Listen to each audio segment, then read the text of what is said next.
right, and it looks like we are rolling. So, hey everyone, welcome back to finally, after a while, the next exciting episode of The Song of the Wilds. Yeah! It has been a while since our last session. A lot of things have changed home life wise, and we just never really had the time or energy to be able to do something.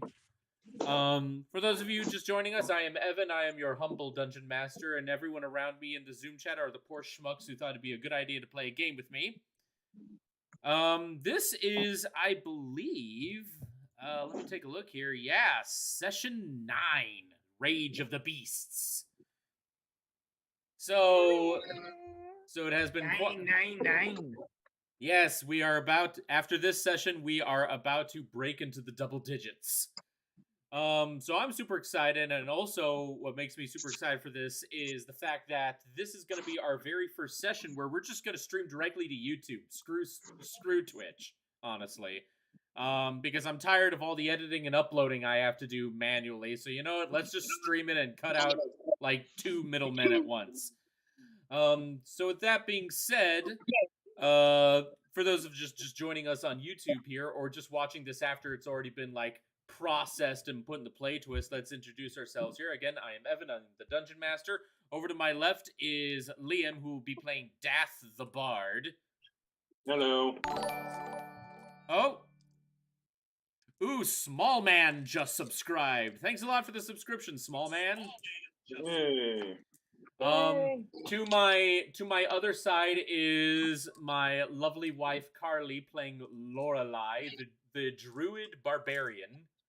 Tiefling! Tiefling. Terror! The druid barbarian tiefling!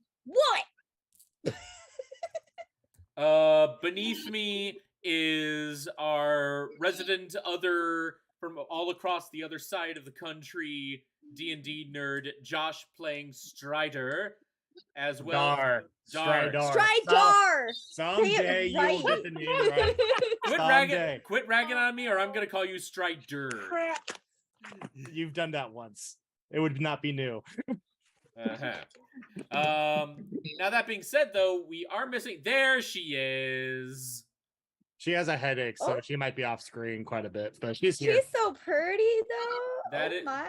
That is totally fine. We have Leah, who's playing Kara, our resident Tomb Raider. Tomb Raider. And then we had someone who was here, but it looks like they suddenly got disconnected. We have Liam's mother, who will be playing the gnome wizard Fidelma. There she is. Oh, and there she goes.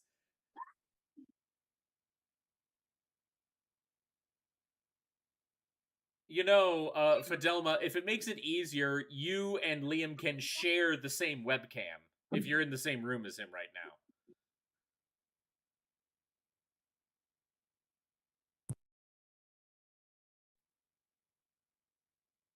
That might end up being what you guys have to do.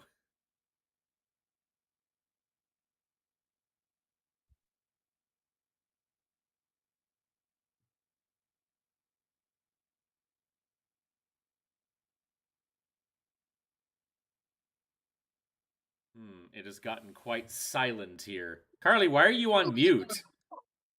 Because you told me to be quiet earlier. So I'm being respectful.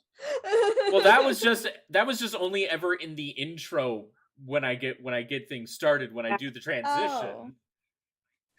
Can you all hear me? Yes. Yes. Yes, we can hear you perfectly. If it's easier, if you guys are in the same room, you can be on each other's you can be on the same iPad. Yeah. Now you hear that. Yeah, I had I don't know why my headset doesn't work with my iPad. Well, that's obnoxious. That's totally fine. As long as we can hear you perfectly, you're good to go. But yes, okay. we have our wizard gnome Fidelma, who is being played by iPad parentheses 10, also known as Liam's mother. Technology. By the way, because you weren't here last session, I had to play Fidelma, and I had to do my best impression of you. It was quite cute. It was adorable. Oh, I'll have to look at it. Okay, Dath. All right, we're gonna go.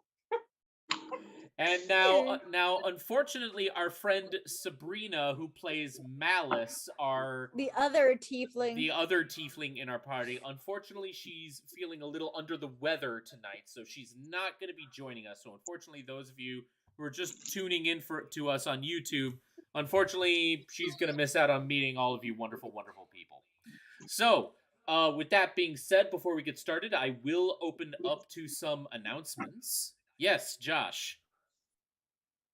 A personal announcement is that I finally got put onto a long-term team at my job, and I'll be starting with that team here on the 17th. And apparently it's a very good group of people. Quite a few of them have been working together for over a decade. Nice. And the supervisor, she was part of the training team back when my current auditor was going through the program, so she knows very well what I've been learning and things of that nature. And the person who is going to be auditing me on that team was a part of the same class as my current auditor, so he had the same exact training as my current auditor, so it should be a fairly smooth transition in. Gotcha. Nice. So that's nice. On a non-personal note, but as like a fan note, the Mariners won their first playoff game in over 21 years now. And there's the first time the Mariners have been in the playoffs in 21 years.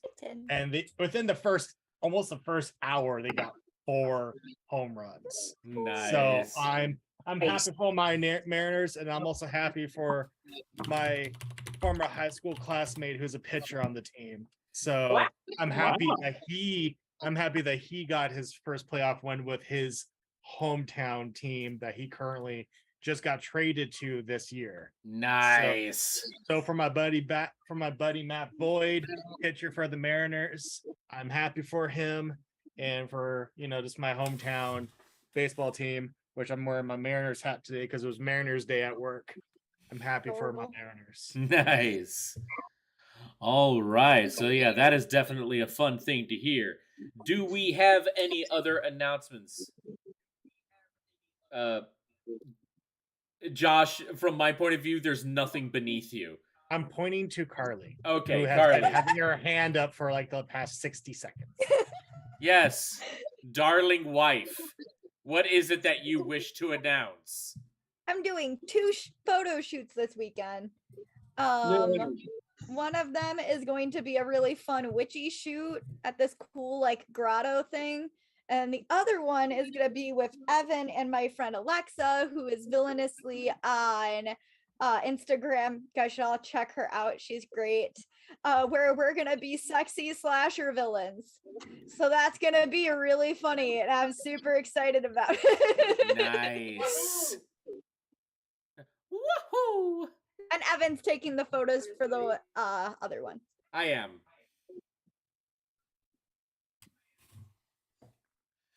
All right. One last call. Are there any other little announcements that Not have an to announcement, but he good boy. Oh, he's such a good fluffy boy. You're a good boy. He says, no photos, please. You Ah, already what the take a nap hell? on me every fucking day, mother. Yeah, it's her. No flash photography, mother. No flash photography. But if you must, only get my good side. Oh, who am I kidding? I'm a cat. All my sides are good. Mhm. All AK right. Bubba. That's Yeah. how he always is. Oh my god. Bubba's a cutie. Oh, Dude. This is the first time we've been to the beach without our kitty cats. We usually bring them with us. So It's true. I Dad, would love to bring my cats to the beach. they like it because they go to the screen and like, what's all this stuff? They would be like, oh my god, this is the biggest litter box I've ever seen in my entire life. Exactly. yeah, pretty much. All right. One last call. Do we have any other little announcements? Yeah, Bubba's a snood. Oh no! I'm Here's sorry. here's It's gonna the make me reason sound why. really stupid. What's a snood? A snood is basically like a twerp. Someone just like a snot. Got A you. snot and a prude is a snood. I So- was like, I'm gonna sound really dumb and probably date myself here, but I don't know what that is. No, I just came up with it the other night. So- In bed, So basically, what happened was Bubba threw up on a blanket that's like a really soft blanket, and we've come to find out Bubba will only make biscuits on soft blankets because we were laying in bed. We had put like the new blanket for the bed on because Bubba threw up on the other one. And he's usually every single night, what he'll do is he'll make biscuits on Leah's tummy and then come over and cuddle me. So So he needs the biscuits on Leah and then comes over and bakes the biscuits on me. It's kind of the nightly routine now. That's adorable. But he's sitting on Leah. For a good solid Like- 2 freaking Like minutes. 2 or 3 minutes just sitting there staring. And we're just like, why aren't you making biscuits? And so then I just go over and I get the Bubba blanket, which you can buy at merch.streamilments.com/Josh_the_Human. There's another one right behind Evan that you can buy on Josh's website too. And Evan, this is time for you to move over so people can see the blanket. That's what I was getting at. There you go. of a red panda owlbear, which I made, which is a creature I made myself, and you can find on D&D Beyond under homebrew creatures. Anyways, I got one of those blankets and I put it on the bed and made sure to cover Leah with it. And Leah's holding Bubba up and then places Bubba down upon the blanket, and within half a second begins making biscuits. And we're just like, you little prince, like you are such a prude. Just like, no, I shall not make biscuits unless my peats are on the soft blankie. Well, I have a story kind of similar to that, and then I promise we can move on from this. But my old dog Snickers, as she got older, would have little accidents in our old house back when I lived with my parents. But it was only in the room where we had the fireplace. So we would always say that Snickers liked to relieve herself with atmosphere.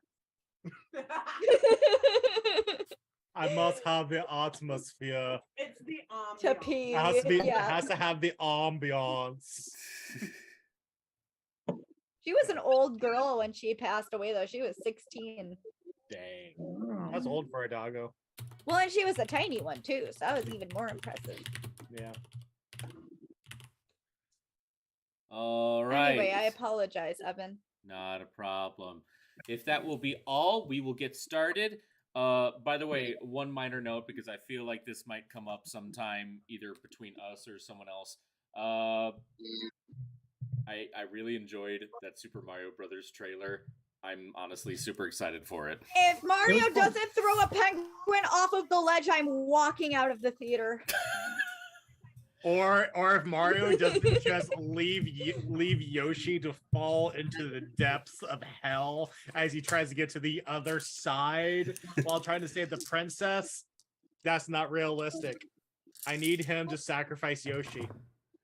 I want there to be an end credit scene where you meet Daisy. Well, they That's did. my goal. Well, they did hint that if this movie does well, then Charlie Day, who voices Luigi, would love to do a Luigi's Mansion movie. Luigi's my man. He's my favorite. Anywho, so yes, we will Sound find. like Usopp. Luigi is the Usopp of Nintendo. I mean, fair. Everything makes sense now. It makes sense. Carly's got a type, we know this. The Carly's got to type that. I like the weird. comic relief, okay? That makes a frightening amount of sense. Anywho, Does that make Evan our Luigi, our Usopp? I don't know. I think of him more as a Mario because of when we did that really badass Mad Max Mario and Peach post-apocalyptic cosplay. and that's actually when I met one of my favorite cosplayers, Kate Sarkisian. Yeah, Katie. She's so nice. She's very nice. She's so adorably short too. I was not expecting that. Anywho, so yes, let us finally get started with the song. Let us finally get started with the Song of the Wilds, Chapter 9, Rage of the Beasts. I would like to rage. Not yet.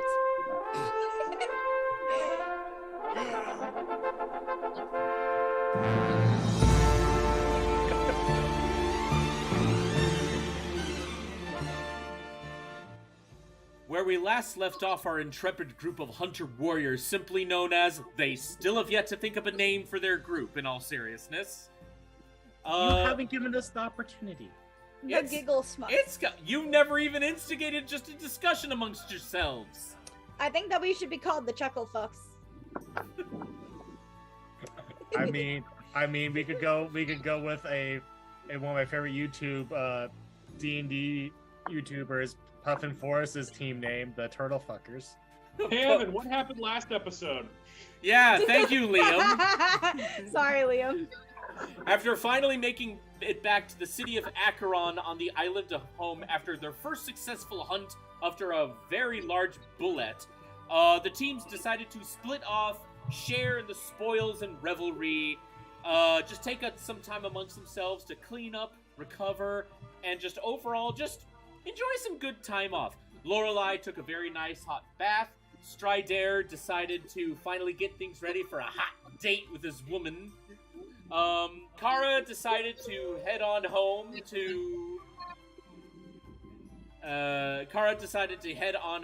to settle some affairs with her uncle, who finally arrived later that day. Dath decided to do some investigation about the history of the Greyblades, as well as find some particular information about a certain group of former Greyblades who apparently got kicked out of the group due to increasing levels of incompetence. And Fidelma decided to just take a nap. She went back to the Wolf's Claw bar and just slept after everything that happened. And then finally we had Malice, who also decided to do the same, have an awesome bath, and then just decided to hang out in Kara's manor. Now that being said, though, Stridar finally was able to get his gift and go outside in the dead of night and meet with his woman Amaya. But it was there that trouble came a-brewin', as they finally found themselves possibly within the proximity of one of the archbeasts. And that, dear viewers, is where we leave off. I think Carly had something. No, Yeah. I just DM'd you a thing I remembered from the last session. Oh, you did? Yeah. I didn't want to. It's not that important. I'm sure we can figure out a way around it, but I just wanted to bring that to your attention. Oh, no, that actually is important.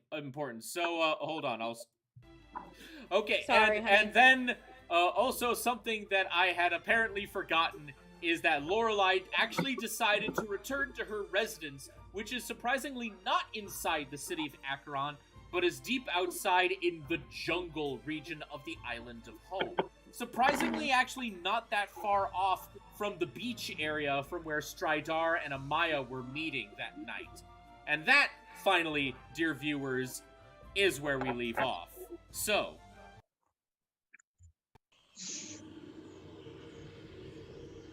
Stridar and Amaya. It is the dead of night, and it is either complete silence, as every single animal that you know that lives here has gone completely silent. And all you hear are just the repeated booming chuffs and grunts of the Goralion, as it somehow might be surprisingly close to your position. You don't know for certain, because the jungle is very dense, but it could just be past some couple trees, it could be right above you. All you know is that where you are right now at the beach, where you're meeting Amaya, you have an entire width of jungle between you and Acheron City. Amaya, sorry. Amaya is rendered completely silent out of fear because she's more of like a bureaucratic worker and healer of Akron City. She doesn't do outdoorsy stuff like this, unlike you. Yeah, I recall hearing.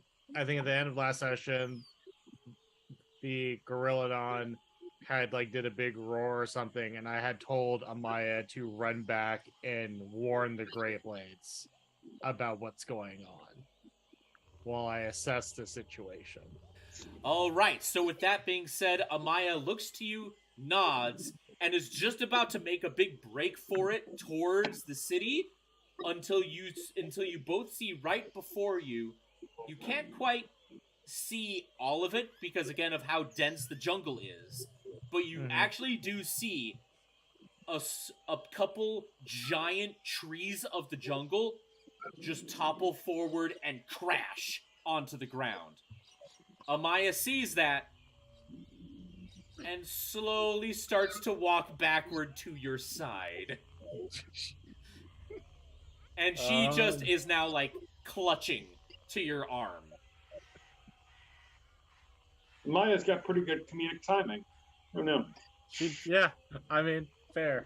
Can I see the outline of the Gorilladon? Or do I just know that it's there? Roll me a perception check. Will do. I will actually say, Stridar, because you, out of the entire party, you have the most practical experience of being a Greyblade due to your training, I will actually give you advantage for this roll. Cool, so I don't have to partially shift. That's nice.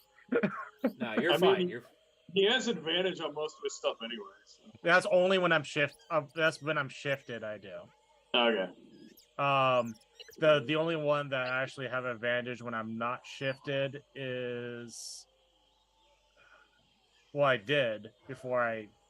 Oh no, I think I still do. That would be, I think, stealth, because I have an item that I can use that with, but I'm not wearing that currently. Mm-hmm. With advantage, I got a 14. Okay, so 14. So with a 14, unfortunately, with how dense the jungle is, you cannot get a firm, definitive outline of where the Goralion is precisely to your position. But due to the noises that it's making, as well as you can still clearly see those pair of trees that got toppled over, while you can't see the Goralion itself, you do have a pretty good idea of its distance between you two and it. I would actually have to say that it is currently about... I would have to say it's a good, 50, 60 feet away from you. Could I... If I were to cast Speak with Animals, would I be able to understand what it's saying? You can certainly try. Okay. I will ask this though before you do that. Doesn't Speak with Animals require a proximity to the target for it to really work? You gain the ability to comprehend and verbally communicate with beasts for the duration of 10 minutes.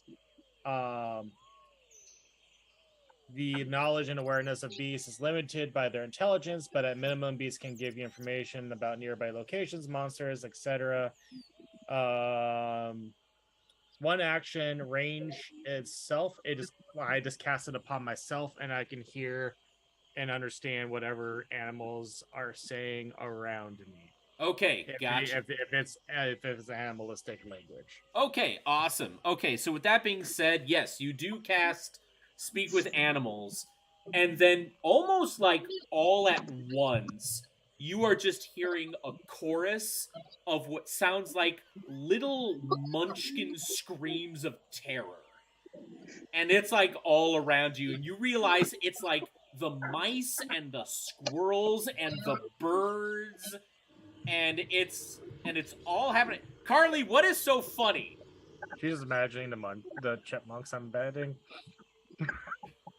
Just Strider's face when he's like, the fuck? What is that?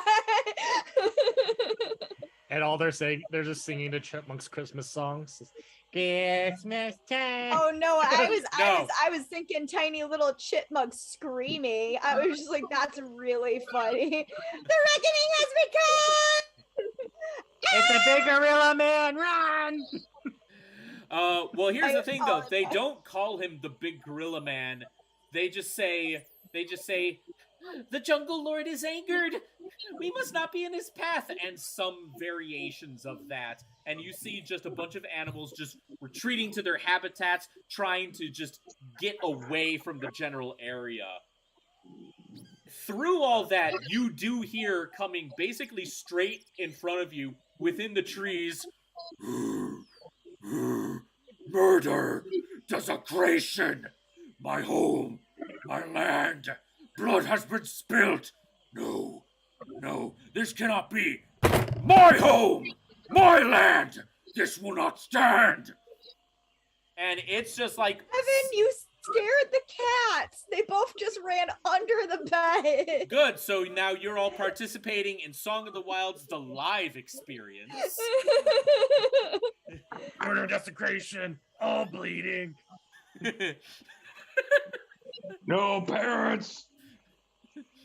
Darkness.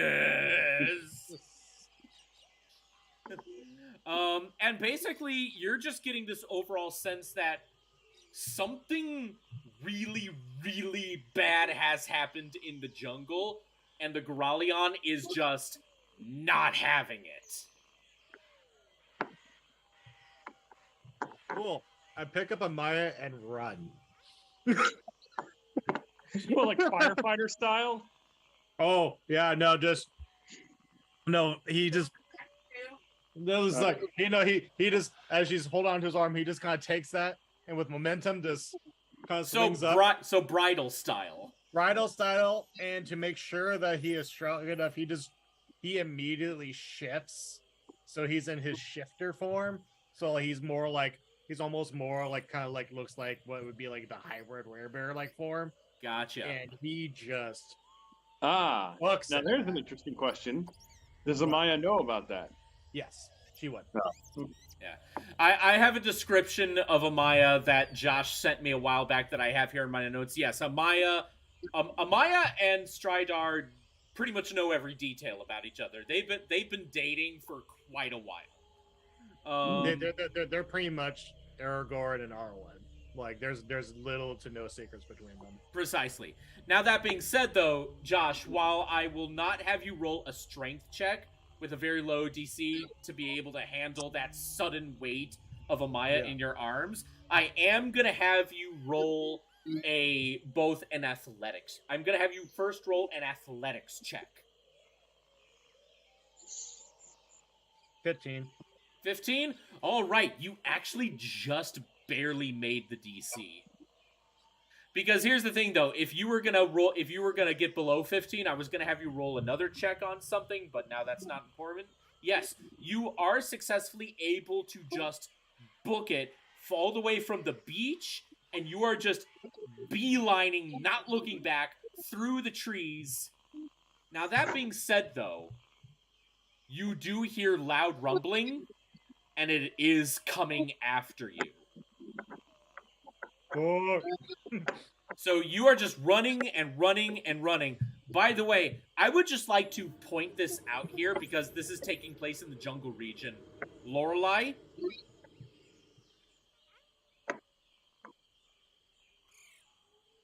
I'm waiting for you to take yourself off mute. I know, I was going there. Okay. Calm down. Because all of this noise is taking place in the jungle, you hear all of this.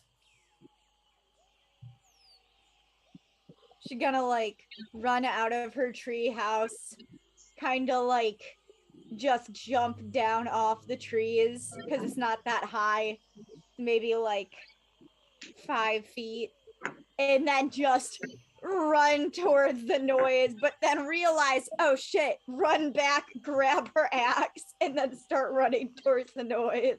By the way, Amaya, from where your treehouse is, to kind of give you all an idea of what this Amaya or Lorelei? I mean, Lorelei. I knew what you meant. I knew what you meant. I was there. Thank you.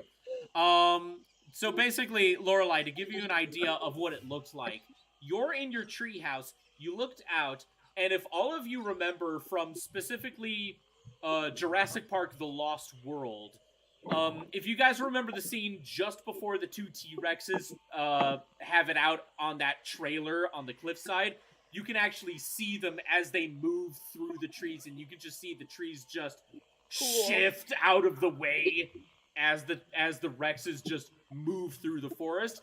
That's what it looks like, Lorelai, from your perspective. You see this giant mass moving through the trees at surprisingly high speed, and it's moving towards the mountain that Acheron City is inside of. Neat. All right. I'm gonna kind of like look around. Do I see any traps? You not from where you are, but then again, you're not exactly. You kind of are closer to Acheron City's entrance. Got it. I apologize. I misunderstood. Well, I just didn't get there yet. Okay. So stop apologizing. Stop covering yourself. And I swear to God, if you do the goddamn, like, ooh-woo fingers thing, I'm gonna run into that room and I'm gonna whack you.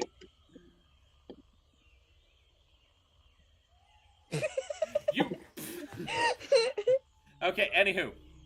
Now that being said, though, Lorelai, I would like you to now roll me an athletics check. Okay.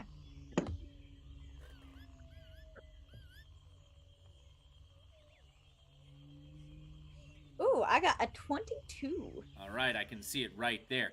All right, so Lorelai, with a 22 and actually beating Stridar's 15, you actually find yourself running towards where you think the giant noise is heading. So you're trying to get ahead of it wherever you think you might be, where it might be heading to. And you actually find yourself running actually uphill towards the cavern entrance of Acheron City. Stridar, as you are carrying Amaya, you see Lorelai, who suddenly just bursts out of the brush of the jungle just ahead of you. So you two have just found each other as that noise is still kind of coming after Stridar. Hi, Stridar. What happened? You remember that big gorilla with the 4 arms? Yes. Yeah, he's angry. We need to get inside, like, now. Why he angry? If I understood correctly from the other animals, He's still chasing after. He's getting closer. oh no, Stridar has not stopped running. Yeah, so is Lorelai. They're both he's talking when while they're running. Okay. Okay, both of you make it swiftly inside of Acheron City's limits. And as you do, all of the city guards who are just standing there kind of going like, what the fuck are Close they doing? the door, damn it! Unfortunately, Big Gorilla's angry! Unfortunately, Acheron City really just has a portcullis to keep all the smaller beasts out. So they quickly retreat inside, drop the gates, and it's silence. And then a loud, thunderous boom as you see this massive black 4-armed gorilla just land right in front of the gates. And he's just hunkered down on all 4 or all 6 of his limbs, and he's just kind of looking in the gate, and he's just got like these gleaming red eyes. All of the guards and all of the gray blades that just happen to be in that area, even though these are the archbeasts, everyone pulls their weapons out because they have no clue what's going on. Yes, this is an archbeast, but this is completely new behavior. Stridar is going to set down Amaya, who is shaking right now like on a bench. and he instructs Zathar to stay next to her. So Zathar just flies over and just sits upon her shoulders. Zathar wraps his wings around Amaya and becomes like a dragon shawl for her shoulders. Dragon shawl. And Stridar just kind of goes up closer since speak with animals. Since I had that casted, he is going to look to the archbeast who is on the other side and go, I heard that there's desecration with your fellow beasts. What happened? You have gotten the Goralion's attention, and it just slowly lowers its head. Now, to give you an idea of how And lo, the beast looked upon the face of beauty. Sorry. Oh, he And called me just beautiful. you know, I was gonna make a King Kong comparison because here's the thing. I had that in my head. Well, It was no, you no. describing that. Well, Yeah. here's the thing. To give you an idea, this guy. Twas beauty killed the beast. All of you, stop talking. I'm trying to explain. Swear to God. To give you I'm sorry for that one. Okay, Carly, stop apologizing. Just. I just said I'm not sorry for that. Yikes. You're like right here. I'm gonna need you here. Carly, you are here. I need you to be here. Well, I'm here. Okay, that was well played. Thank you. Okay, so anyway, what I was trying to get at, to give you an idea of just how big the Goralion is, he is not like true King Kong or Kong Monsterverse size. Think King Kong from Peter Jackson's King Kong, where he's big, but he's not like actual kaiju sized. And this guy just kind of hunkers down and just kind of looks at you, gives you a sniff, and you just hear this little like pathetic little humans. Desecration to our land. Desecration all spawns from what doesn't belong.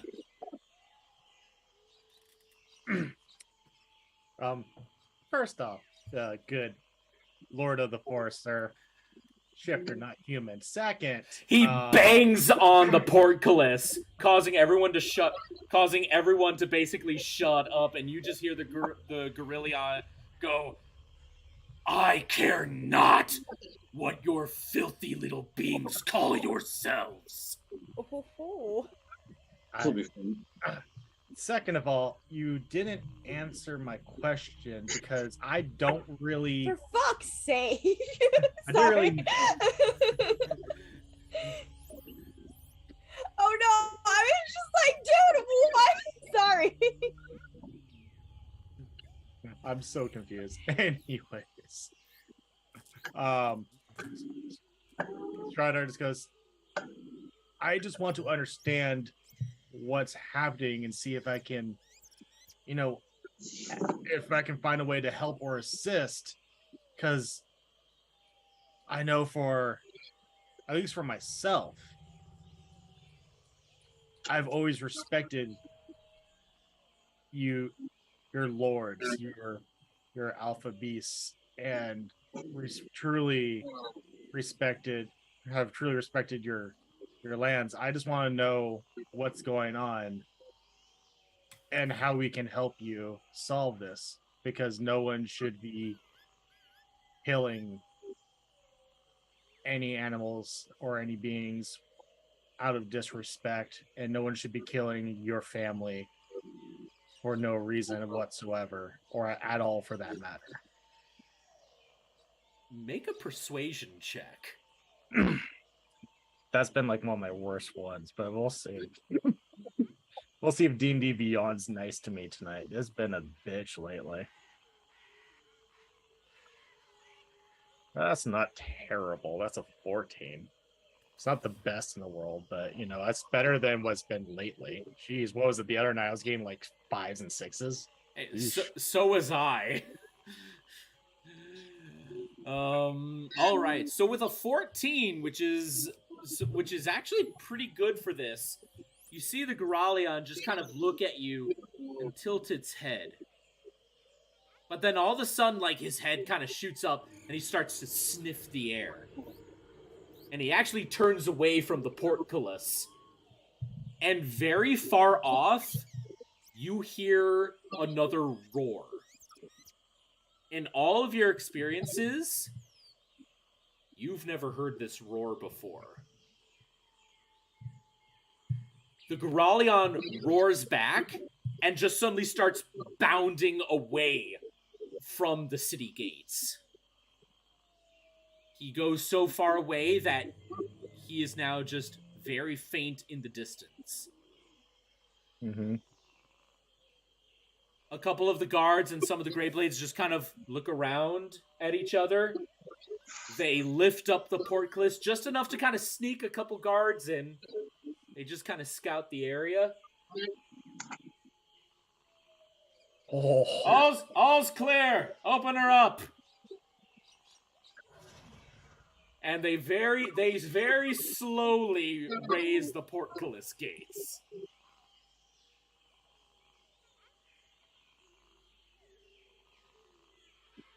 All right. Strider then goes over to Amaya, not really, and to check on her, and he kind of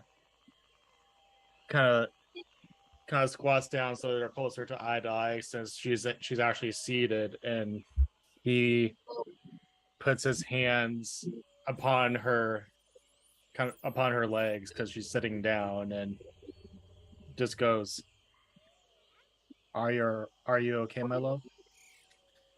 Amaya is still shaking a lot, and Zethar is still being like a very warm shawl for her. Mm-hmm. And she just kind of like very slowly turns her head and just goes, "Can you take me home, please?"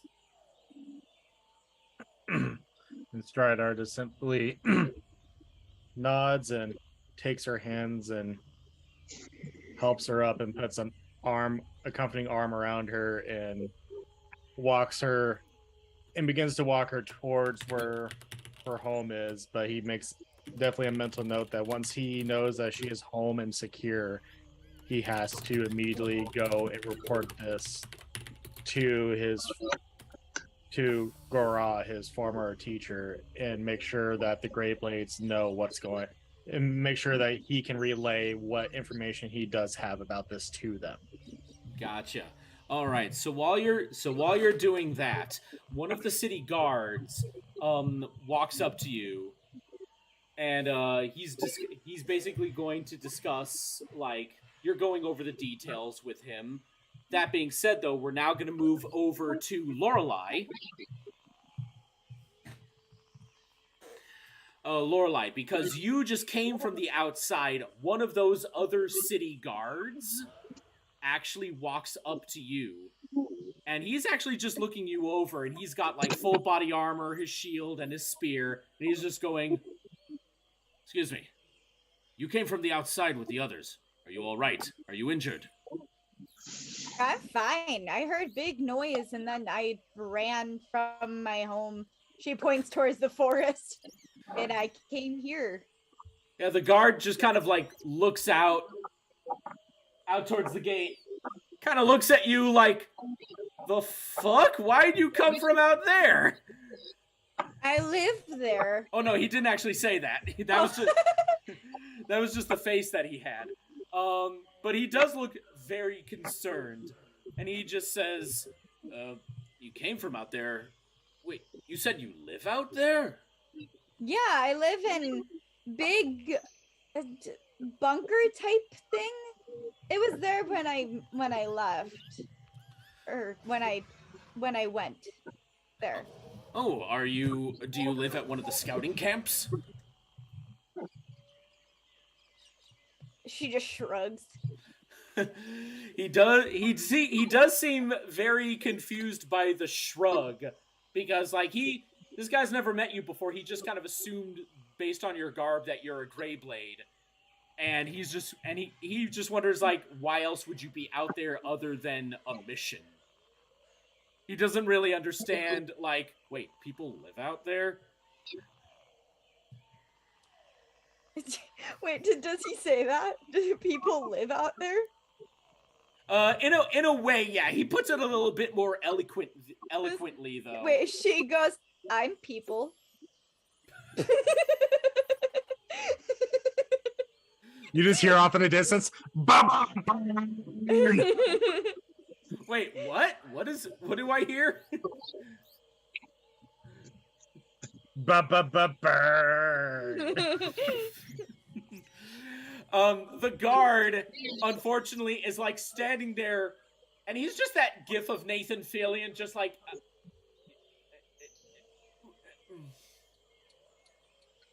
Because he honestly does not know how to honestly come back from that. So the guard just kind of looks at you and goes, all right, I will just have to put a pin in that one. I'll just have to spear that one to the tree. Very well then, miss. What you need help with? Well, I as a city guard, I was just asking to know if you needed any assistance with something. I don't need assistance. Are you? I have him. She points back, and then she's like, "Oh, never mind. He left." Him who? Big furry man carrying a beautiful woman. She called you beautiful. Hold on, I'm gonna do a perception check with the guard to see if he can spot the big hairy man carrying beautiful woman. That's actually a very decent description of Leanna. I am a big hairy man, and she is a beautiful woman. Nope, he rolled a 2. So he still has no idea what you're talking about, Lorelei. And he just goes, okay, I'm just gonna have to take this woman's word for it. Very well then. Well, miss, do you require an escort to go back out? No. Okay. And then as he's walking back to his post, you just hear him mumble under his breath, I guess I'll just go over here and fist myself. And then Lorelai turns around and says, Oh, no. wait, does she hear that? Roll a perception check to see if you did.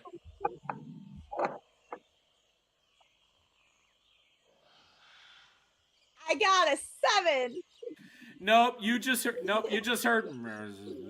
myself. Okay, you have fun. And now, unfortunately, he thought that you heard him, and he is like,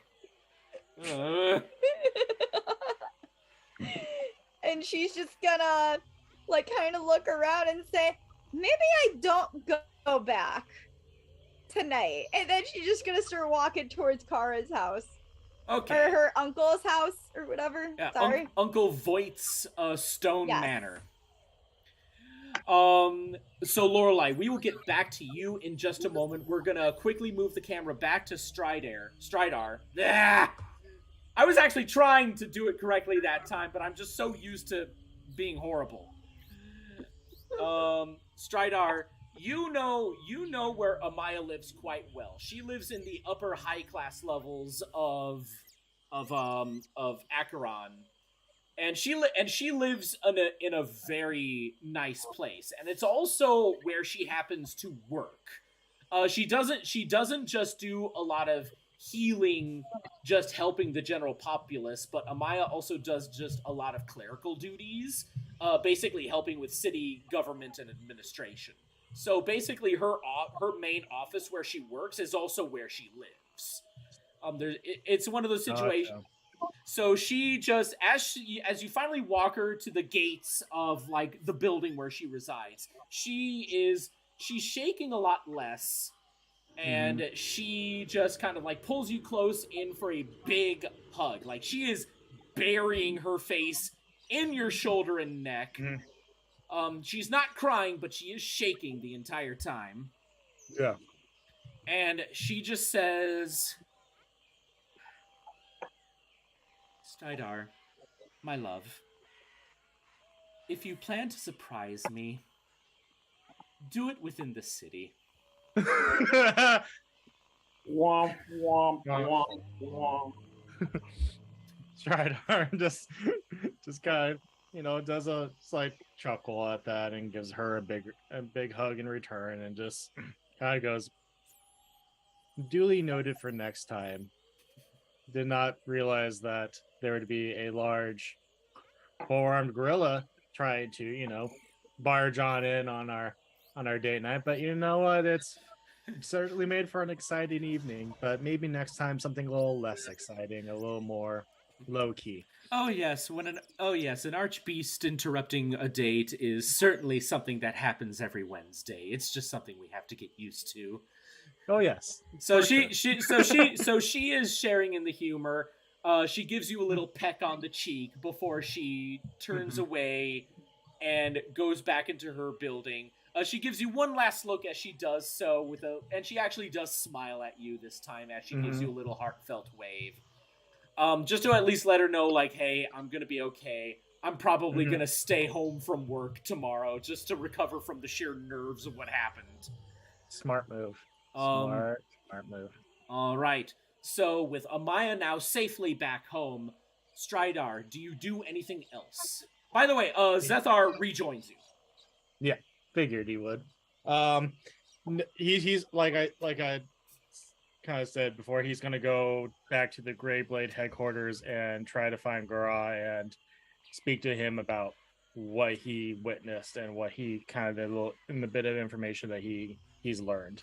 All right, so we will take the camera off of you again for a moment, and we're now going to move it back to Lorelei here.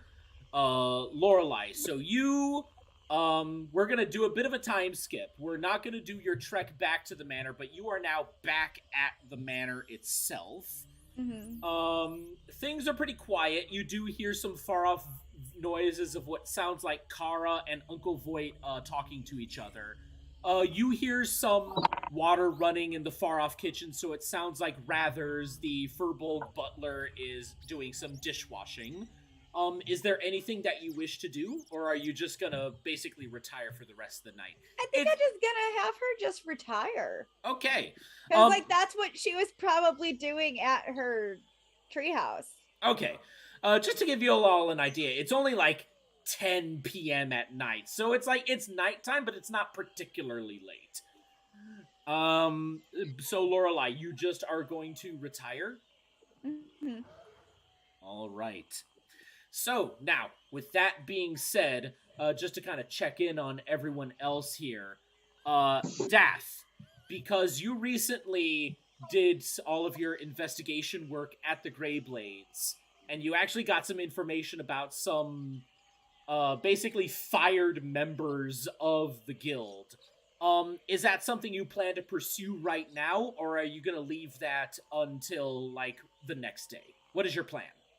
I kind of had a plan.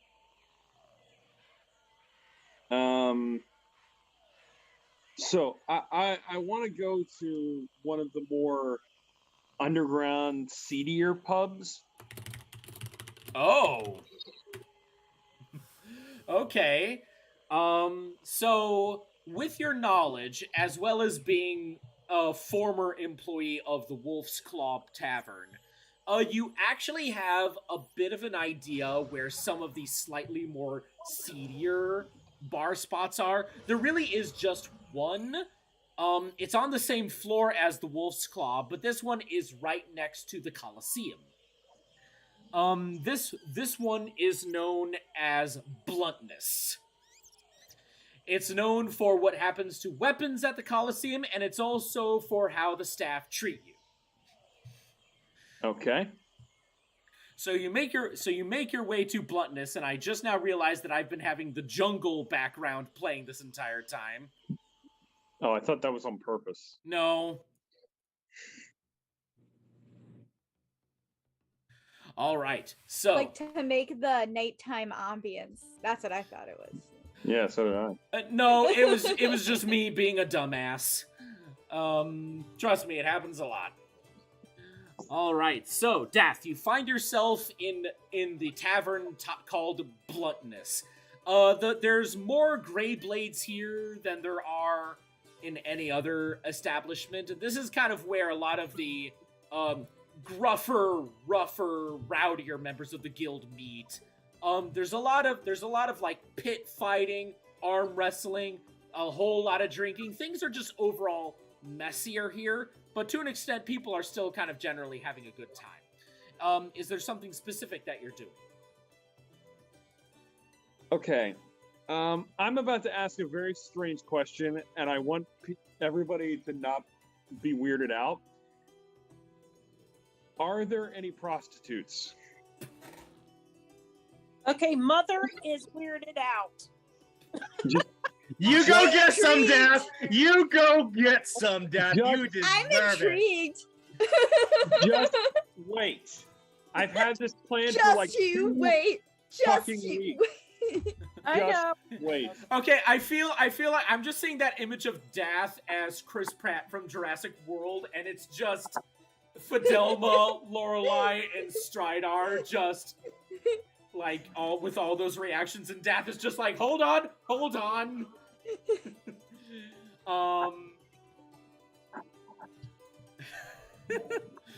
Okay, Liam, I will trust you with this. Roll me a perception check. All right. Perception. Wait, what did I do here? Damn it. Sorry, hang on.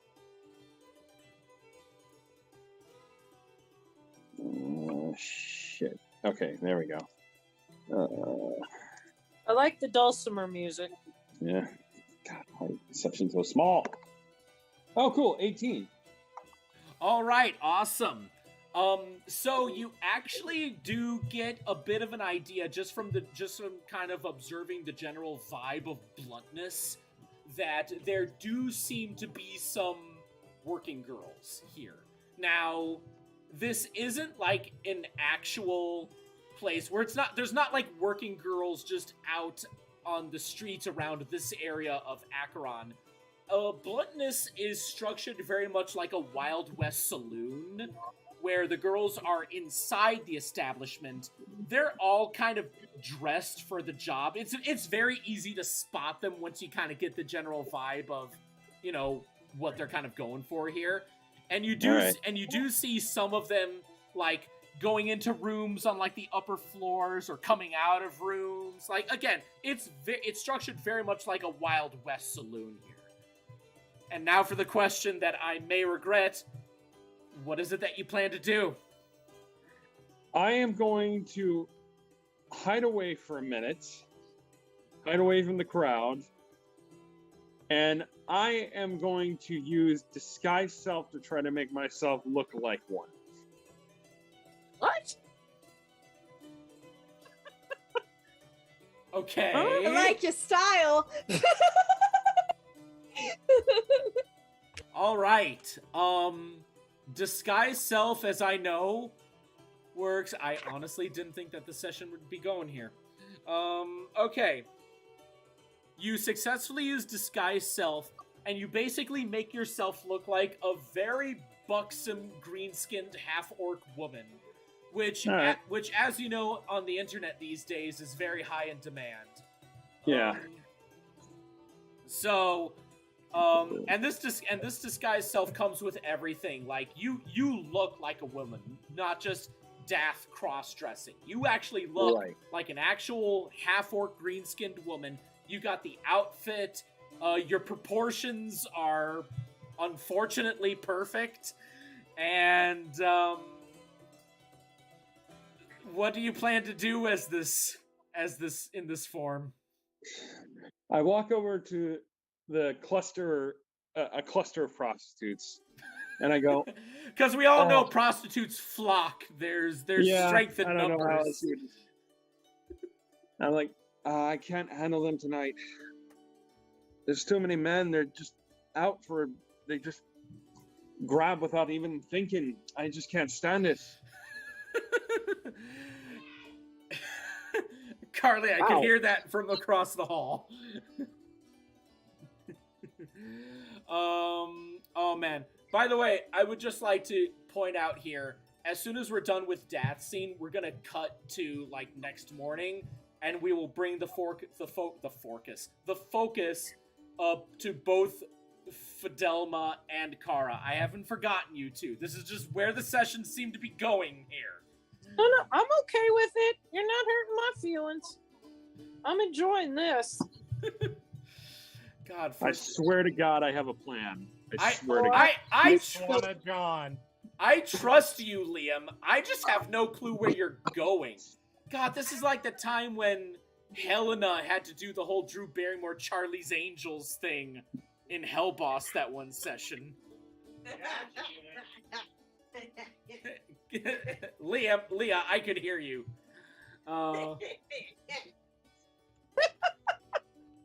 And now I just have an image of a goblin Leah just down the hall just going,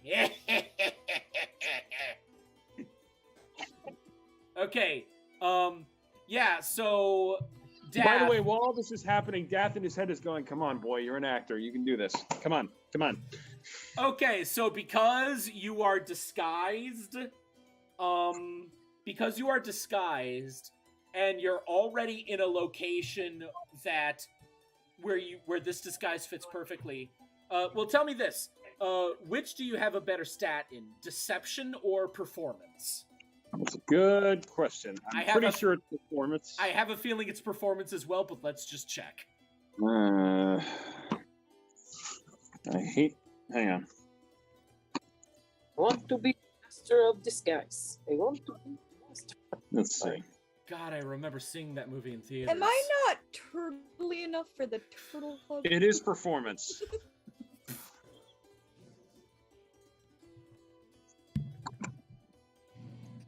Performance. I heard. Okay. Carly, Oh, okay. why? Okay, Apparently Liam. Apparently that was filmed during 9/11.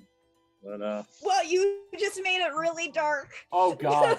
no, that's like real. But I mean, I don't know if it's real or not. But that's the rumor that the Turtle Club part was filmed during 9/11. That's terrifying. I did not know that.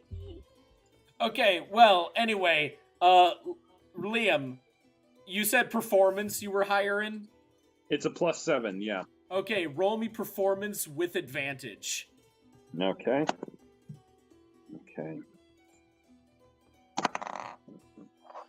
All right, that is a 21.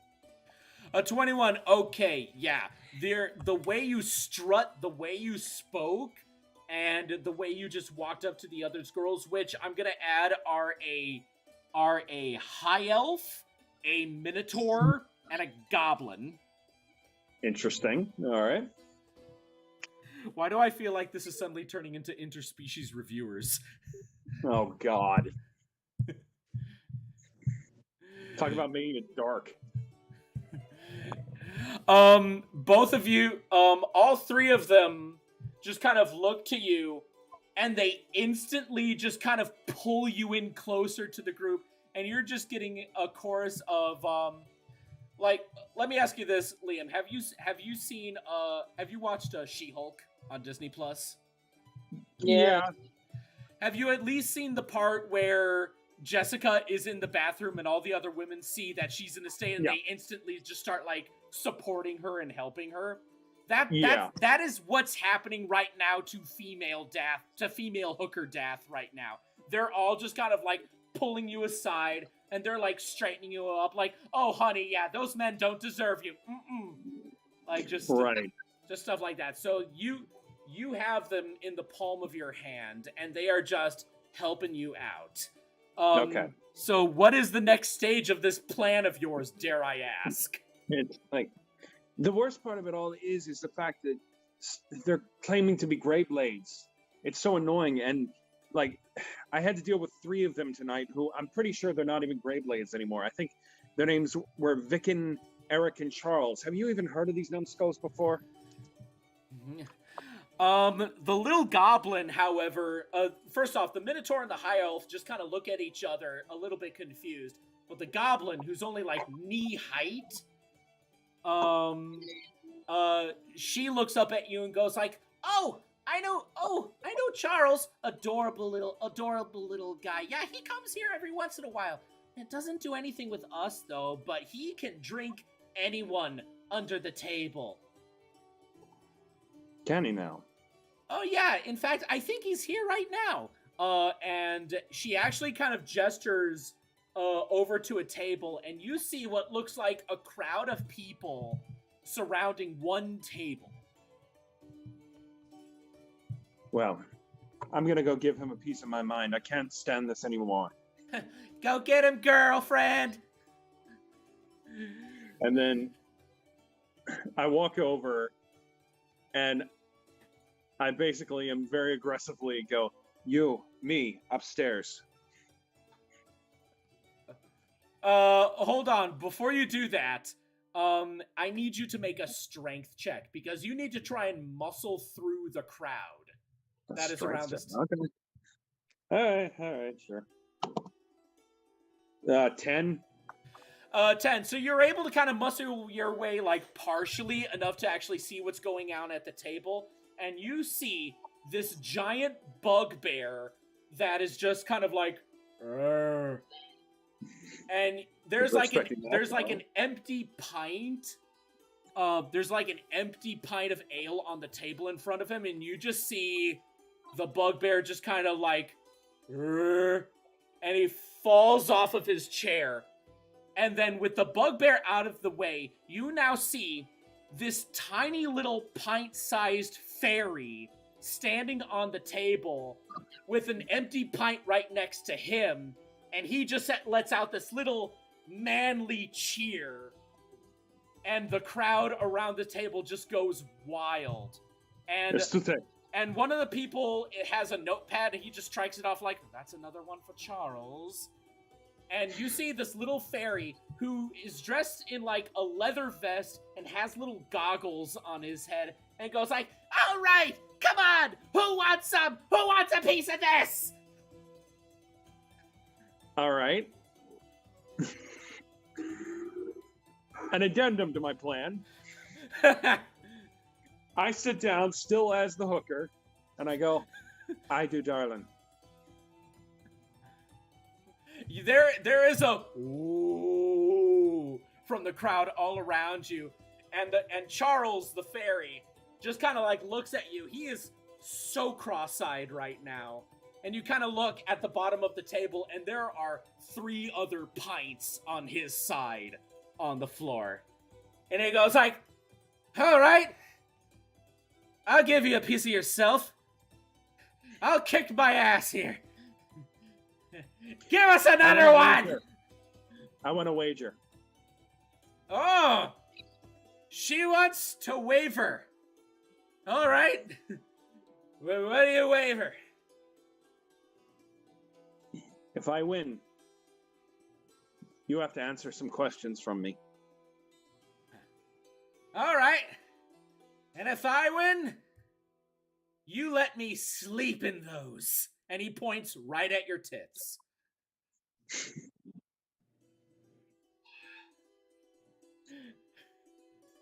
Well, we'll see how you feel about me in the morning. All right.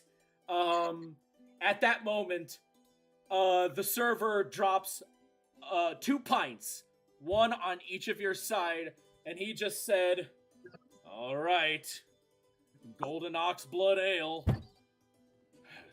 Archbeasts be with ya. And Charles, like, stumbles for a moment while not taking his eyes off of you. And as he stumbles, he just does this.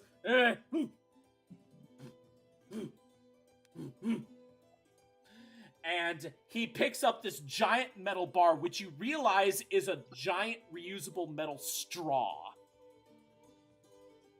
And he just dunks it in the pint. It's a little like cheating, but that's fine. And I was like, okay, hot stuff. You ready to do this? Go ahead, honey. All right. Start it! And the server, like, bangs a pan with a wooden spoon, and you just see Charles put his entire face in like the hole of this straw, and already you're seeing his pint start to lower. Do I start drinking? Is that how this goes? Do or- you start drinking? You're the one who started this. Okay, yeah, sure. Yeah. All right.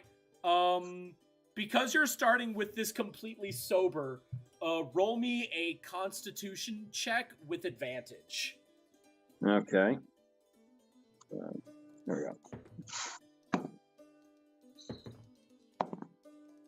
go. 22.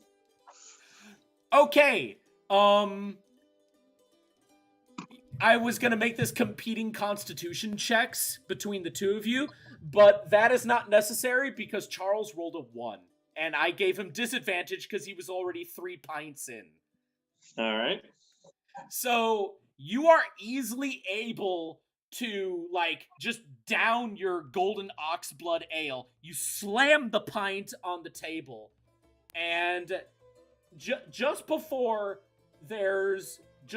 he's able to finish his, you just see him like slowly pull his face away from the straw. Just kind of look at you for a moment with just wide eyes of awe. And he just says, "It's beautiful, isn't it?" And then he just falls on his back. And I get up. I react to the crowd. And they're all cheering your name, and they don't know your name here, so they just call you. They just say, "Half-orc hooker, half-orc hooker, half-orc hooker." And I just look, and it's like, all right. I guess I set myself up for that. So, so I grab Charles as he's unconscious, right? He's unconscious, and he's a fairy, so he's only like as tall as your head. He's very small. And I say, "Now, if you'll all excuse me, he needs to hold up his end of the bargain." And I leave the bar with Charles. All right, you walk out of the bar, and there's this little fairy that is just in your hand, just your one hand, and you just hear him mumbling like, "There's something. I'm the king of peanuts." Death by snoo snoo. Death by snoo snoo. As I walk out, as I turn to an alley, I turn back into myself. The moment you do that, he kind of looks at you and just goes, "I didn't know she had a brother." Can I smack him to sober him up? Roll me a strength check. All right. A strength check to a fairy? 15. He's gonna die. Yeah, I just use like that, like not my full hand, just like that. Yeah, it goes like, "Oh yeah, it works on him." He just goes, "Hey, who the fuck are you?" Good morning.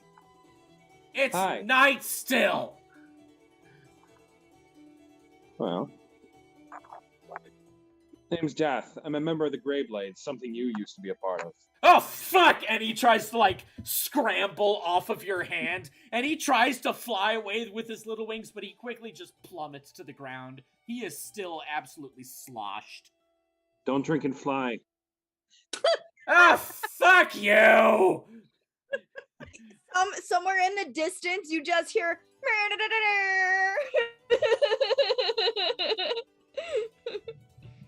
By the way, So- Dath, quick question. I had Vicken, Charles, and what was the third name I had? What was the third name you had? Shit. Hang on. I think it was Mike. Was it Mike? It wasn't Mike? Eric. Eric. Okay. I got the K right. All right, so yeah, Alex is trying to get away from you, but he doesn't. I look at Charles and I say, I've got a few questions for you, completely off the table. Oh, fine. What do you want to know? I want to know, what do you know about the weird behavior of the archbeasts? At that moment, his eyes just kind of go wide. And he goes, oh, so now someone fucking believes us. We said stuff, but anyone believe us? Let me tell you something.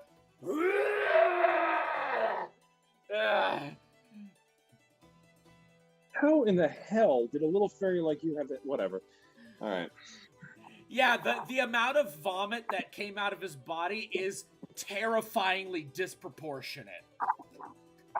And it's rainbow colored. And it's rainbows. Schmebulok! Sorry. Yeah, he schmebuloked all over the alleyway, and he just goes, all right. We just noticed that something is causing the archbeasts to just get super aggressive and way more territorial in their regions. Like, we don't know if something is aggravating them or if it's something in the air or in the water. There was something, some asshole in the guild said that there was something in the water that was making the frogs gay. We disproved that. There was nothing in there. And just... something is happening. Something is pissing the archbeasties off and making them attack anything that doesn't belong in their region. Who did you tell this to? That they didn't believe you? And we tried bringing it to everyone. We tried bringing it to our immediate supervisors. We tried bringing it to Tarek, the second in command. We tried getting it to Master Volthric, but we couldn't even get an appointment with him. And we tried to tell everyone as much as we could, but then they just threw us out for causing trouble. And they said that they would do their own investigation and nothing was wrong. And they were saying like, ooh, we don't know what we're doing. And then we're on the sidelines and now we have no job. And me and my friends are just trying to be freelance people to help people find what they lost. And now he's just like a sobbing mess right now. I kind of hold him and I'm like, hey, listen to me. Listen to me. What? What if I could offer you a way to get your reputation back? Oh, that'd be great. Look, clearly what you and the rest of your crew were thinking is actually happening. Okay. First thing you gotta do, okay? Look, I can't, everything's upside down for me right now. So, I'll write a note and leave it taped to your body in the morning. Do that, and you're gonna have to be the one to take me home, because I cannot fly. I don't know where you live. I'll fucking guide you! Just... God. So much anger in such a tiny body. I love it. Take me home. But you've got to do this for me, what I request. Look, just see me tomorrow morning, okay? I'll be fine then. I work through this stuff super fast. I'll be fine in the morning. And I'm sure my friends Eric and Vicken will help me out. Just look, and he climbs very sloppily onto your shoulder, and he just says like, "Okay, go down that street. Take 2 rights, 1 left. We're the red hut." And then he passes out on your shoulder.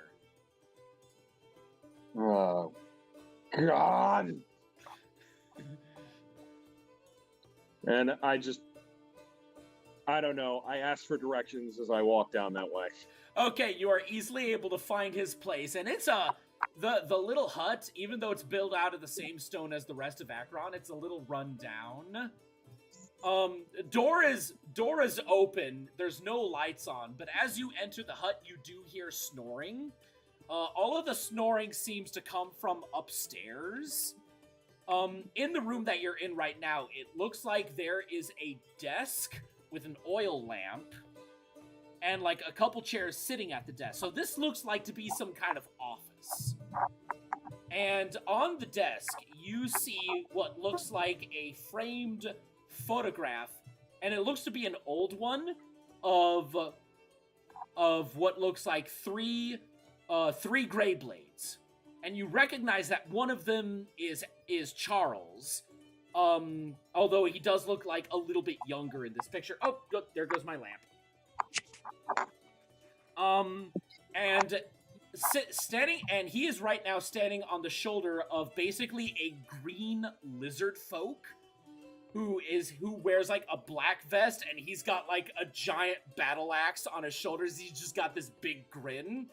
And then standing next to them, wearing an all black and blue, is a changeling. Now, the changeling, you know it's a changeling because all changelings, when they're not using their natural disguise powers, they all look the same, which is basically like pure snow white skin, no facial features, no nose, and just snow white hair.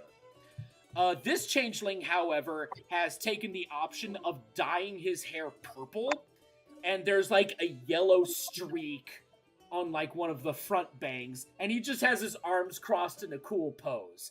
And you can kind of see behind the photo what looks like a giant dead manticore. All right. I look at the photo for a second. I put Charles down. I write a note that basically says, I'll see you in the morning. We have a lot to discuss to repair your reputation and your teams as well. P.S. Sorry you didn't get to sleep in them. And I stick it on him as he sleeps, and I leave. Because I want to get out of this town as fast as possible. Okay, you do so. Now, with that being said, we are now going to do a bit of a time skip, and we're going to cut to the morning. Fidelma. Yes? Because you are the first one who went to bed after everyone got back from that job killing the bullet. You are the one who feels completely rested. You are invigorated. You are good to go. Like, this is going to be a very good day. Yeah! Yes. Oh, that was the best sleep I could ever have. Oh, I missed that voice. All right. Hello, where everyone is. All right, so do you want to try and look for everyone? Yes. All right. So, with that in mind, now I know it was a little bit short, but we will come back to you, Fidelma. We're now going to move the camera back to Uncle Voight's manor, where I'm just going to say that everyone else is right now. So, it is about 8:39-ish in the morning. Everyone is already starting to wake up. You feel refreshed. By the way, you all took a long rest, so you can go ahead and get that all sorted out. Woohoo! Stridar, Kara, Lorelei, Dath, you all wake up. You feel great, and already the smell of breakfast is starting to just go through the entire manor, and it smells divine. Oh, yes, very divine. I'm to get the sausages. And that is what you one's hear gonna get Fidel. that. That is what Fidelma says when she just bursts through the doors of the manor. I'm getting the sausages. I need some sausages and some eggs and a whole bunch of pancakes.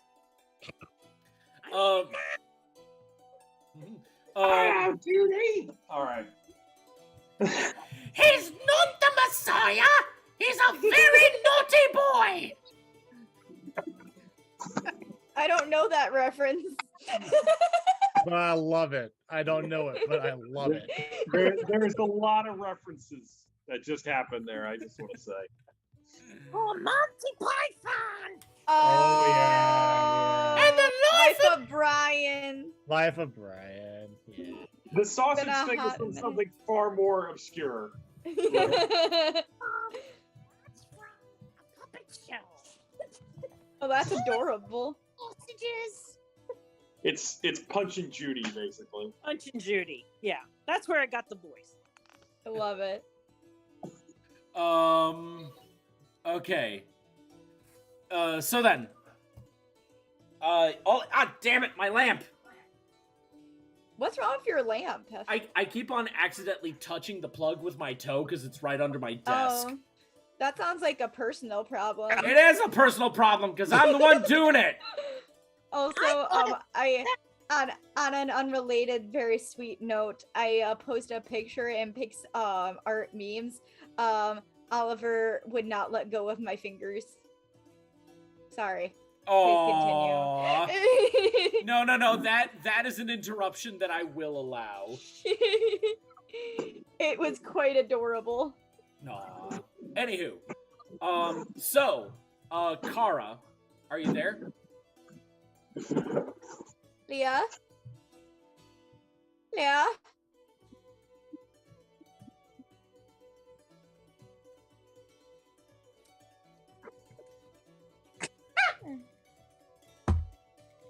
We're muted, sir. I wanted you to be part of the family. I just saw what Stridar posted. Which one? I posted a few things. He goes, you might have to get closer to the computer. Jack walking with his prey. Oh, yeah. Yeah. Death by Snoop. Death by Snoop. We got some chats in... What the hell? In YouTube? Really? Yeah, Lavender Cast Co. What the heck? Come on. Okay, yeah, we're gonna not address that. Okay, so, Kara, you're the first one up because you live here, and you're already at the dining room table with just the spread of wonderful breakfast foods before everyone. And everyone else, Stridar, Lorelei, Dath, and Fidelma, you all enter the dining room pretty much all at the same time as a group. Kara, how do you welcome everyone? She just kind of looks up, looks around, and goes, well, finally, I was getting hungry.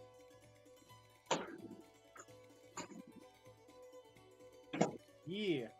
See, Stridar and Zephyr come bounding in and are like, it's time for food and nourishment. Oh, Fidelma, hello, I missed you. How are you? Are you okay? You just kind of disappeared yesterday. I missed you. What you been doing? Talk down to Big Gorilla, but now today I need to go talk to. We need to go discuss what I found out with the Gray Blaze, but Lorelei, we ran away from a big gorilla man, and then came back here. What? Yeah. I just thought you were dreaming. I mean, I No. took a rest. No, it's definitely Dark Beast. A big gorilla. Lorelei just like slams in the door and walks right by them, just like so quietly that they don't hear her. And she just goes, yeah, it was. What did the Gorilla Man do? I miss all the good stuff. Gorilla Man and Stridar talked. It just sounded like monkey noises. And I don't really know what he said, but apparently he's angry that we're desiccating the land. Strider, you would know better than me. Desiccating. Easy. I almost thought you said defecating. Like, no, the big gorilla man's getting everywhere.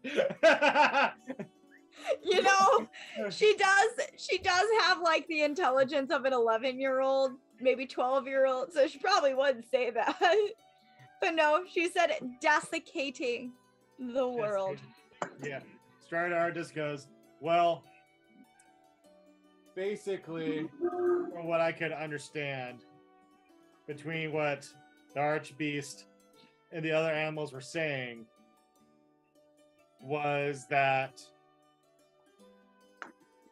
more of the Lord of the Forests, more of his people, more of the other gorillas and gorillas, and the beasts that he watches over have been killed needlessly, and as he kind of put it, their bloods were coating the soil of the forest, and it seems as though the finger is being pointed at this city and its people. So we have to be careful, and if we want to ensure the city is safe, we should probably try to figure out what's actually doing this. And I didn't see what did it, but I think I might have heard what could potentially be killing these beasts. Well, here's something interesting that I learned last night. Oh,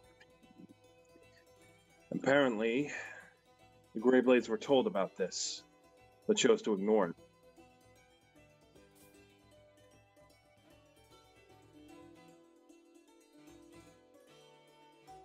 That about sums up why I don't do anything with the Greyblades. I don't. Yeah. I have- Strider staying quiet. He doesn't quite believe what he's hearing quite yet. Needs to hear more. It might be a little more complicated than that, but I have sources that I'm going to see this morning that might be able to give us a little more information of what was leading up to the events that we're dealing with right now.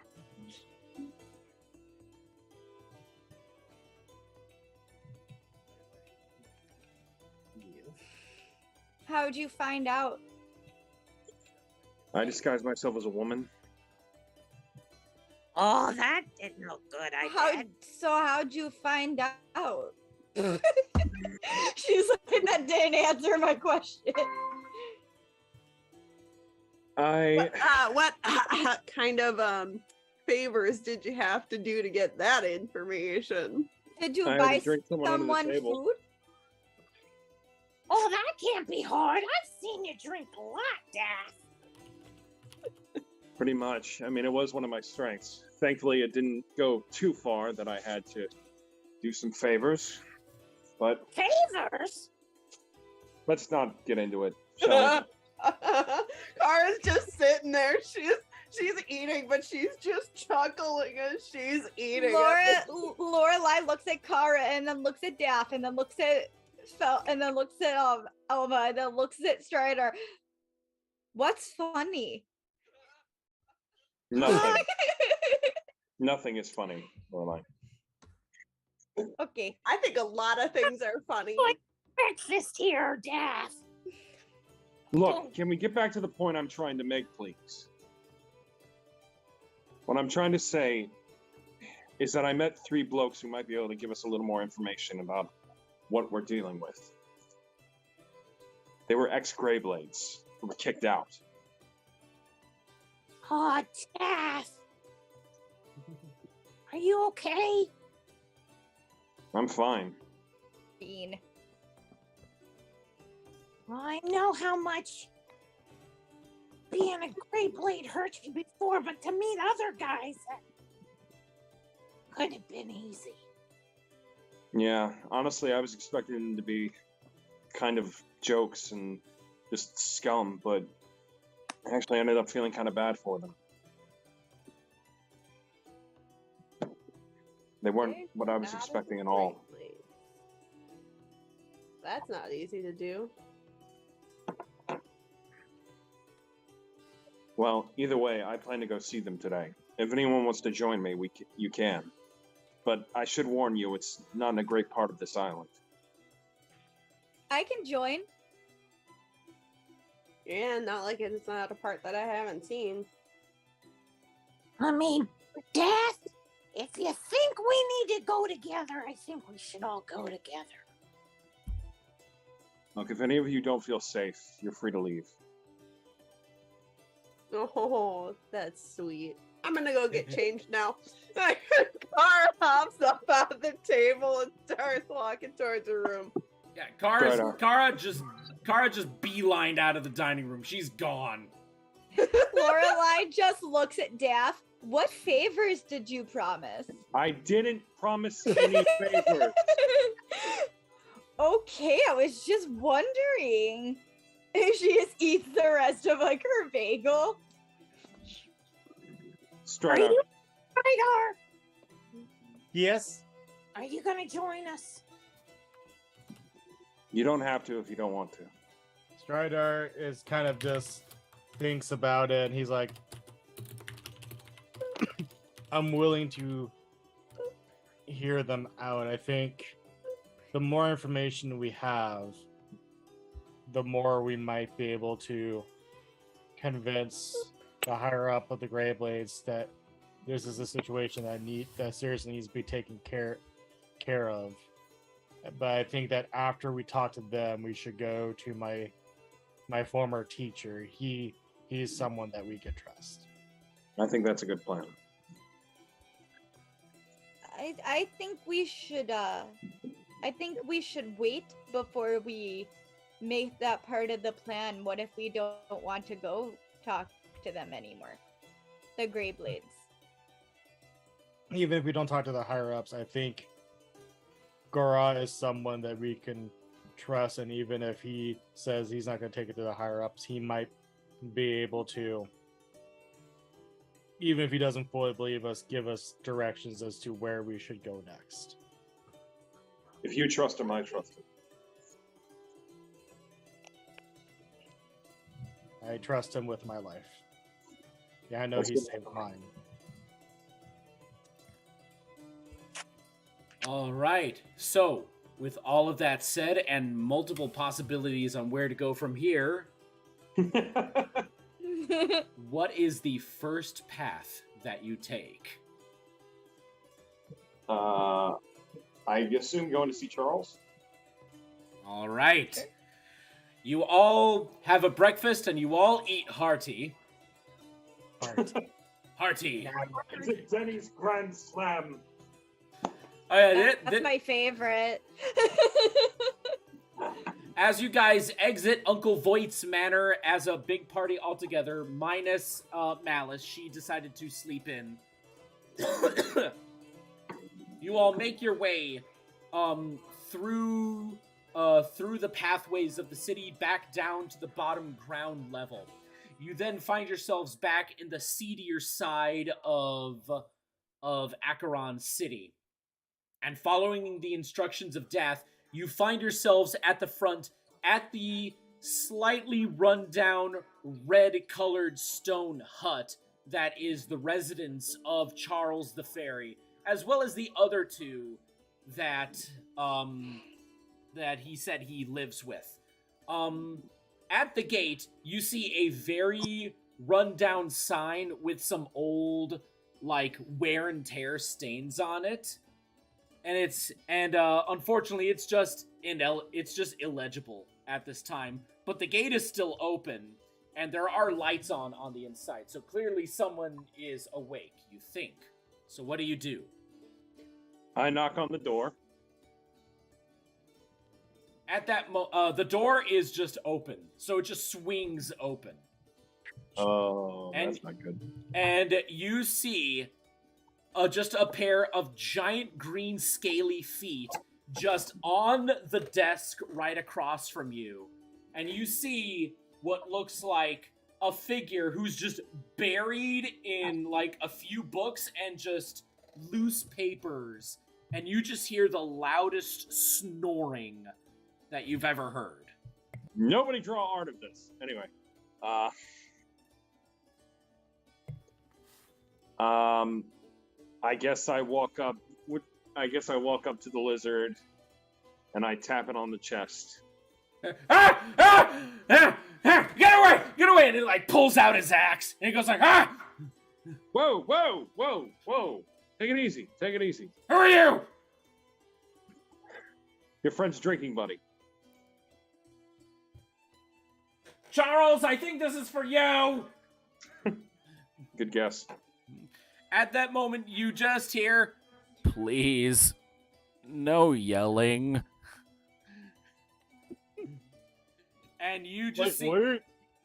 and you just see Charles the fairy, just with a small ice cube just on his head, and he just goes, I like that. I like that. "Oh, I remember you." And I know. all of the sudden, all of the entire group, not just Death, you all hear suddenly behind you. Yes, he is the one that brought you in last night.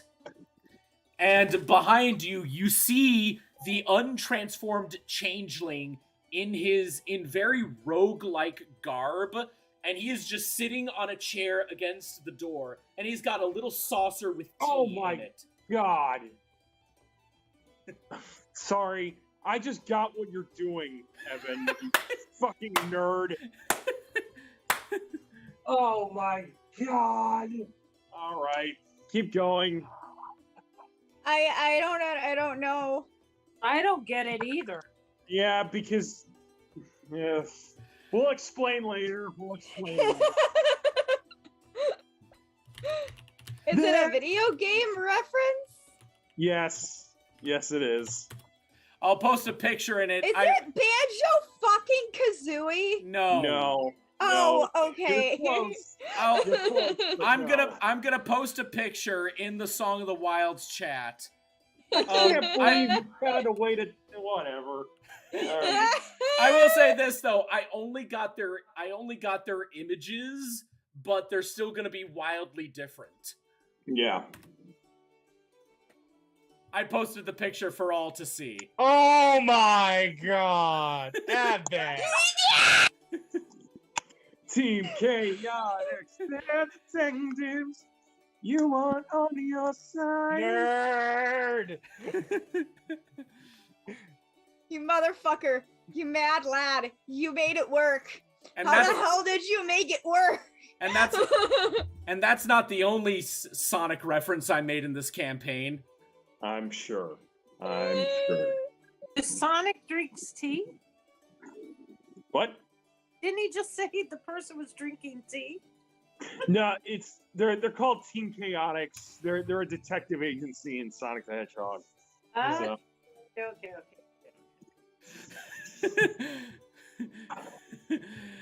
So the giant lizard folk, Vicken, just kind of like he straightens himself out. There's still some papers that are stuck to his body.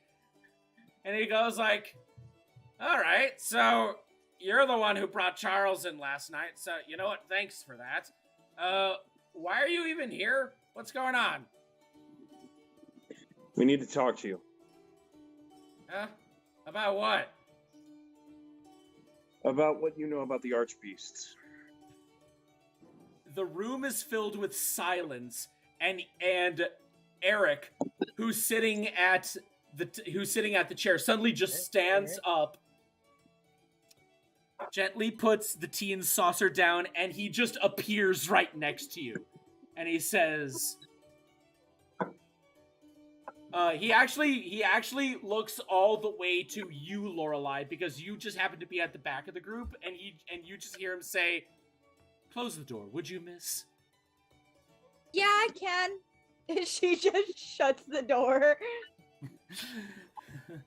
All right. The lizard folk suddenly puts an arm around you, Dath, and he just says, "What do you know? Why do you suddenly want to know about the Archbeasts?"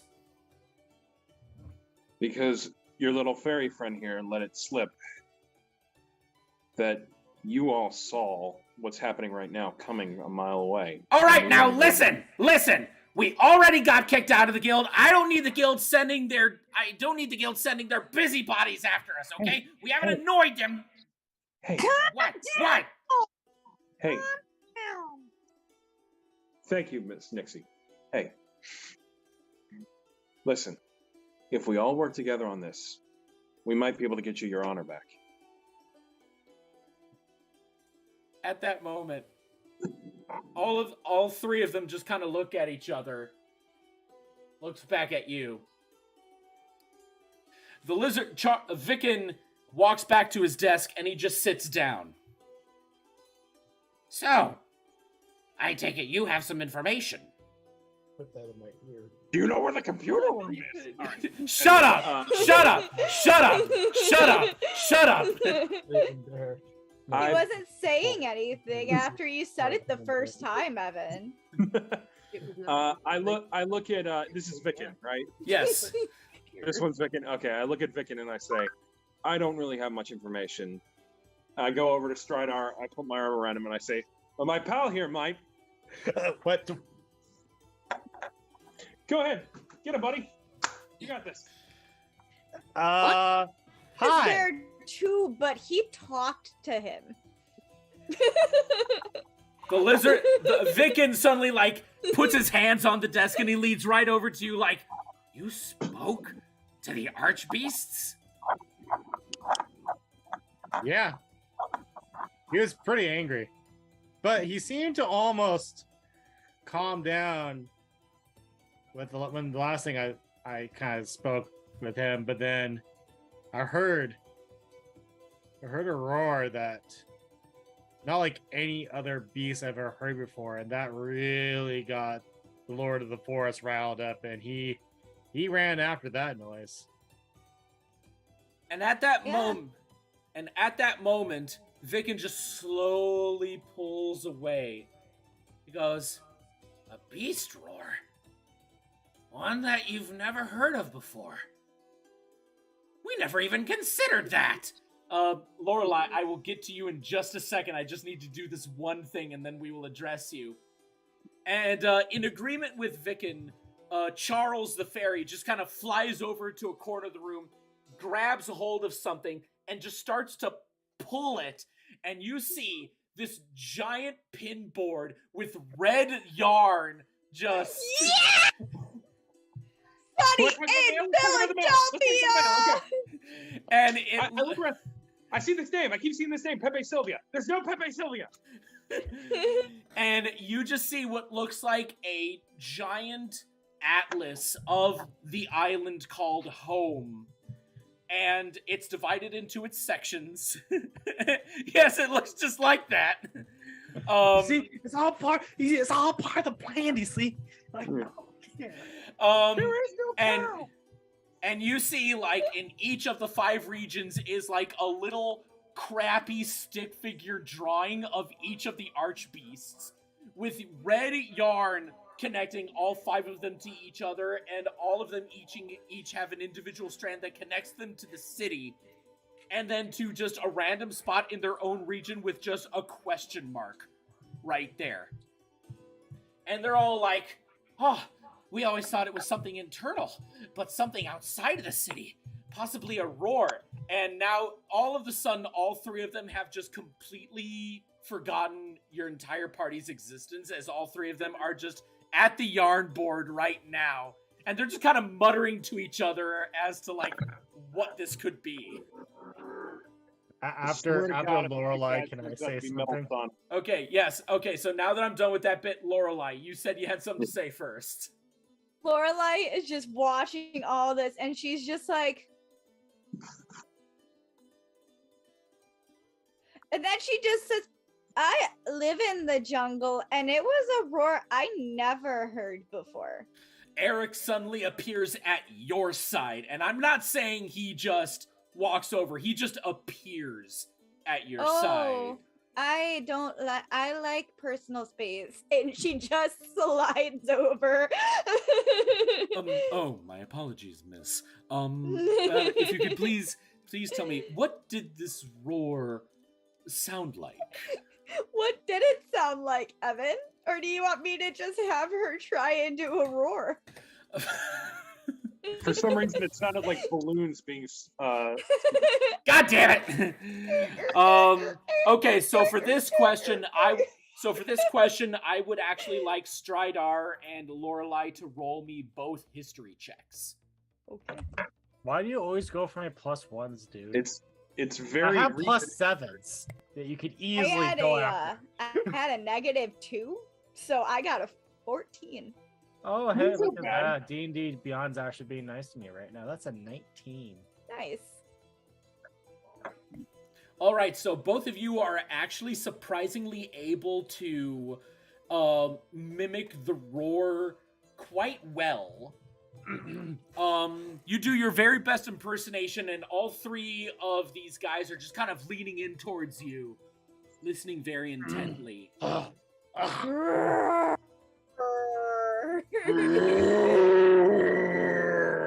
Yeah, he's better than me, but yeah. All three of these guys look at each other, kind of look back at the board, look back at each other, kind of glance at you and just go, so we were right after all. There's something out there that's tormenting the beasts. Oh. And that is actually where we're going to end tonight's session.